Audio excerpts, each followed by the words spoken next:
Hello everyone, welcome back to my channel. My name is Anil थरड। आज का हमारा टॉपिक है how to improve Indian education system, यानी इंडियन एजुकेशन सिस्टम को हम कैसे इम्प्रूव कर सकते हैं।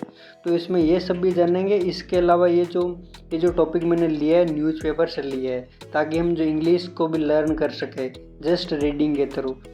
To improve the education system, focus on enhancing curriculum relevance, teacher quality and the learning environment. In to improve, यानी इम्प्रूव करने के लिए the education system in education system, यानी एजुकेशन सिस्टम इम्प्रूव करने के लिए focus on enhancing curriculum relevance, यानी जो करिकुलम है, यानी एक प्रकार से जो सिलेबस है उसका जो रिलीवेंट है कि नहीं, यानी वो हमारे नीड की है कि नहीं, यानी जो हमको चीज़ें चाहिए उसमें है कि नहीं है, तो उस चीज़ पर फोकस करना चाहिए। टीचर क्वालिटी, जो टीचर की गुणवत्ता उस पर फोकस करना चाहिए। एंड द लर्निंग एनवायरनमेंट, और जो एनवायरनमेंट है, जो स्कूल या जो कॉलेज, उसमें जो एनवायरनमेंट वो भी उसके शिक्षण के अनुरूप होना चाहिए। while also embracing technology and promoting community involvement, और इसके साथ साथ वाइल इनके दौरान आल्सो एम्ब्रेसिंग, यानी एक प्रकार से लागू करना टेक्नोलॉजी, यानी जो टेक्नोलॉजी को, एंड प्रोमोटिंग, इन प्रमोट करना कम्युनिटी इन्वॉल्वमेंट, यानी जो पेरेंट्स है, टीचर, वो सब इन्वॉल्व करें ताकि स्टूडेंट सीख सकते हैं। केवल पेरेंट्स के से वो नहीं सीख सकते। This include updating curriculum to meet modern needs, investing in teachers training and development, improving school infrastructure, and fostering a more inclusive and equitable learning environment for all students. This include, यानी इसमें ये include है updating curriculum to meet modern needs, यानी जो curriculum में जो syllabus है उसको अपडेट करना टू मीट मॉडर्न नीड्स, यानी ताकि वो जो वर्तमान की जो आवश्यकता है से मिल सके, एक प्रकार से इन पूरी कर सके। इन्वेस्टिंग इन टीचर ट्रेनिंग, इन जो टीचर की ट्रेनिंग में इन्वेस्ट करना। एंड डेवलपमेंट, यानी उनके टीचर की ट्रेनिंग और डेवलपमेंट में इन्वेस्ट करना।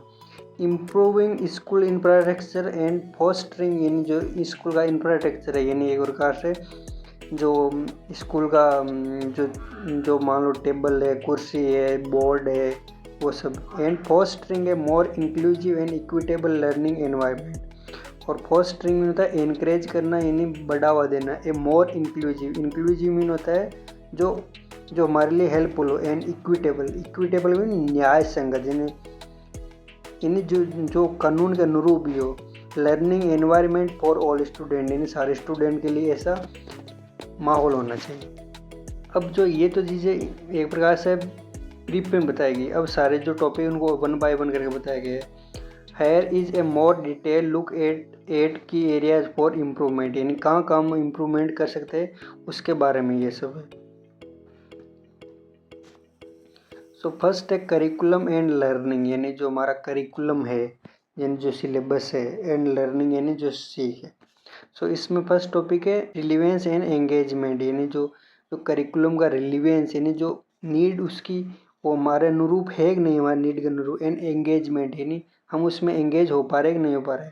Curriculum should be relevant to the 21st century, यानी जो करिकुलम है वो 21st सेंचुरी के अनुरूप होना चाहिए। ये नहीं कि भाई जैसे बहुत टाइम पहले का जो बस पढ़ा रहे भाई ये आविष्कार वो आविष्कार, या कंप्यूटर में ऐसी चीज़ पढ़ा रहा है जिसका यूज नहीं है फिर भी उसको पढ़ाया जा रहा है, जबकि उनको प्रैक्टिकल सिखाना चाहिए। इनकॉपरेटिंग क्रिटिकल थिंकिंग, यानी जो क्रिटिकल थिंकिंग है, यानी सोचने समझने की क्षमता, उसको लागू करना, बढ़ावा देना।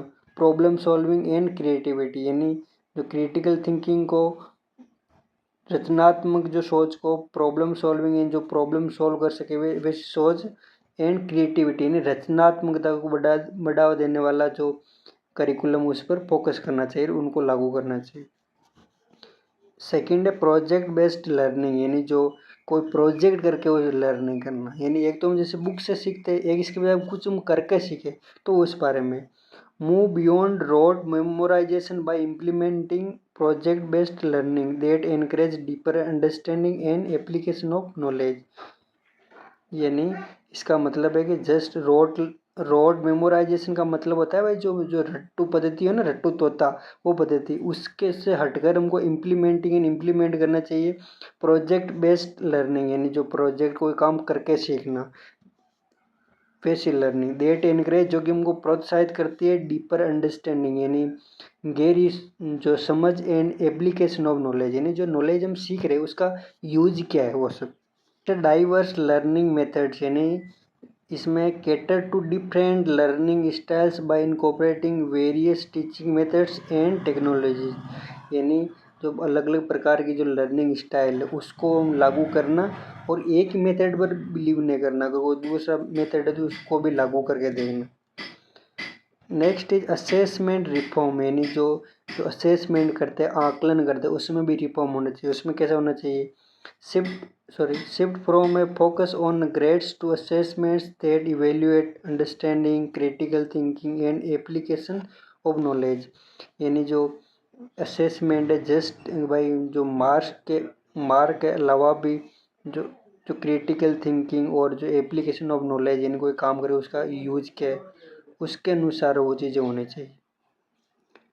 Second is teacher quality and support. First है enhance training, provide ongoing professional development to keep teachers updated on best practices and innovative teaching methods, यानी एनहेंस ट्रेनिंग, जो उनको ट्रेनिंग है वो तो उनमें एनहेंस करे, इम्प्रूव करे। प्रोवाइड ऑनगोइंग प्रोफेशनल, यानी जो जो काम कर रहे हैं, जो प्रोफेशनल है, जो पढ़ा रहे हैं, उनको प्रोवाइड मीन प्रदान करना, देना। डेवलपमेंट इन विकास to keep teachers updated on best practices, जो टीचर्स है उनको एक प्रकार से ट्रेनिंग देना। एंड इनोवेटिव टीचिंग मेथड्स, और उनको जो इनोवेटिव टीचिंग मेथड है, यानी जो अलग अलग प्रकार के टीचिंग तरीके उन वो भी प्रोवाइड करना। Next is mentorship programme, support new and struggling teachers through mentorship programme, यानी जो जो टीचर स्टार्ट जर्नी, यानी ऐसे टीचर जो अपने जर्नी स्टार्ट करें उनको सपोर्ट करना।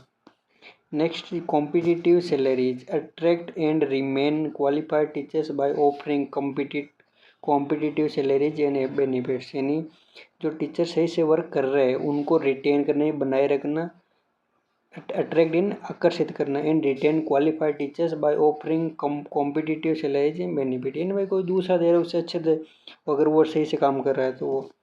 Next is collaborative culture, foster a support school culture that encourage knowledge sharing and collaboration among teachers, यानी ऐसा जो एनवायरनमेंट बनाना ताकि जो टीचर्स इनकरेज रहे भाई, जो अपनी जो लर्निंग है, नॉलेज उसको शेयर करने के लिए।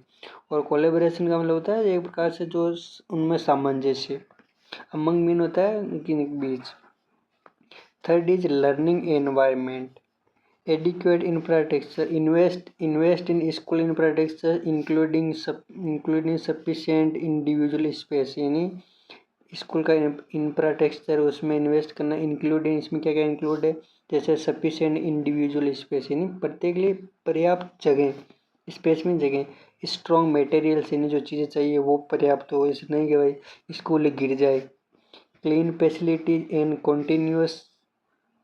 Continuous electricity and internet access, यानी जो जो इलेक्ट्रिसिटी की नियमितता और जो इंटरनेट का एक्सेस भी हो, ये चीज़ें ज़रूरी है। Next is technology integration, strategically integrate technology to enhance learning but ensure it complements not replace traditional method, यानी जो टेक्नोलॉजी को उसमें एजुकेशन में इंटीग्रेट करे, शामिल करे, और ये ध्यान रखे कि उसमें जो ट्रेडिशनल मेथड है उसको वो रिप्लेस ना कर दे, उसके साथ ही मिलकर काम करे। इसका नेक्स्ट टॉपिक है inclusivity and equity, develop policies and support system to ensure all student regardless of background और ability have access to quality education, यानी जो इक्विटी है, इक्विटी का मतलब होता है एक प्रकार से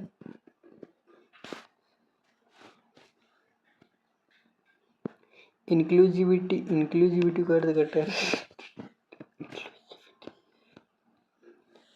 inclusivity and equity, develop policies and support system to ensure all students regardless of background or ability have access to quality education, यानी क्वालिटी एजुकेशन के लिए हमें सारा प्रयास करना चाहिए, जो पॉलिसीज है उनको सपोर्ट करना चाहिए ताकि जो स्टूडेंट का बैकग्राउंड क्या है उसके बगैर उसको एजुकेशन मिल सके। Community involvement, encourage parental and community involvement in the education process to create a supportive ecosystem for student, fourth point is addressing challenge, जो चैलेंज है उसके बारे में बात करें, जैसे आइडेंटिफाइंग फ्लॉज यानी जो जो गैप है उसको आइडेंटिफाई करना है। Regularly assess the current system to identify area for improving and set clear objective for change.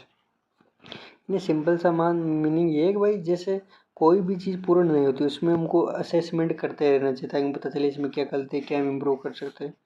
Next is resource allocation. Resource allocation का मीनिंग होता है increase funding for school post to support infrastructure, learning materials and teacher salaries. यानी हमको इस प्रकार से जो उसमें फंडिंग है वो भी प्रॉपर देने से पता चले टीचर को नहीं मिल रहा है सैलरी तो वो टीचर ढंग से क्यों काम करे। Next is personalised learning. Tailor education to individual student needs and integrate to maximise their potential. Tailor education meaning होता है कि भाई जो जैसे टेलर होता है वो अपने कपड़ों में जैसे चाहे वैसे वैसे बना सकते, तो एजुकेशन को भी हर स्टूडेंट के अनुसार इंडिविजुअली प्रत्येक स्टूडेंट के अनुसार ऐसे करना चाहते हैं कि उसकी जो नीड है, उसकी इंटरेस्ट है और जो उसकी पोटेंशियल है उसका पूरा फायदा उसको मिल सके।